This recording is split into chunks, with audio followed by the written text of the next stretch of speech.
Do you think Socrates, Kant, or Nietzsche saw the philosophies of their time and thought, "Yup, this'll do"?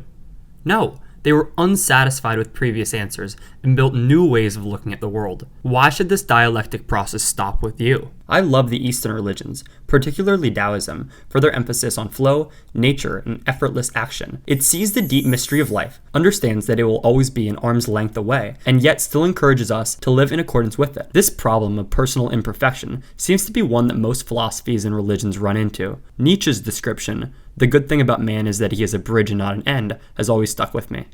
This process of becoming is the meaning and the way. Simply being rather than becoming seems to be emphasized in the Eastern religions, leading them to produce non-invested and non-practical individuals.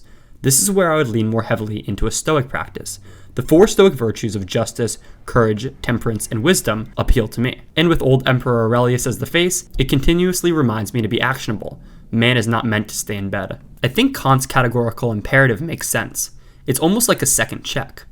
I will embody Taoism, act in the Stoic ideal, and just to make sure that those actions are right, I will think, what if everyone were to do this thing? Since I'm choosing to forego homogeneity and lean towards hodgepodgety, I tend to like easy, simple, and clear rules, checks, and incentives to help me navigate towards a good life. The question is, how should I conduct myself? How can I live a life of meaning? This is why I like literature. I'm choosing to reread The Death of Ivan Ilyich and forego Descartes' first philosophies, exactly because I like to see these philosophies laid out, derived from experience rather than logic.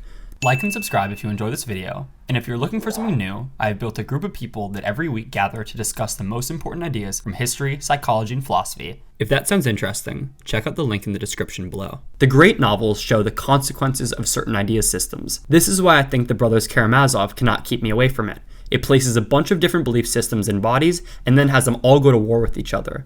This is so much more interesting, so much more embodied than the academic philosophical canon.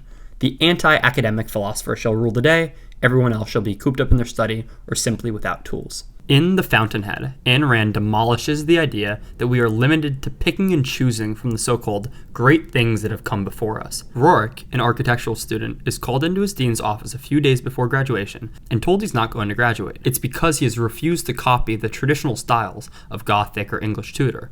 He has so many great lines in this chapter, but my favorite is, "I want to be an architect, not a gravedigger." I think this idea of creating rather than inheriting our worldview is psychologically fulfilling.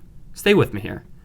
Our ideas are not us, since we can discard ideas and remain ourselves, but we also definitely are our ideas, since we can see something from a new angle and feel transformed by it.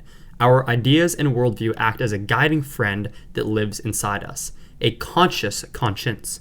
Why would we want to have someone else living inside of us? We want that person to be someone we co-evolved with. This feeling of being aligned with all that aligns us is psychologically healthy.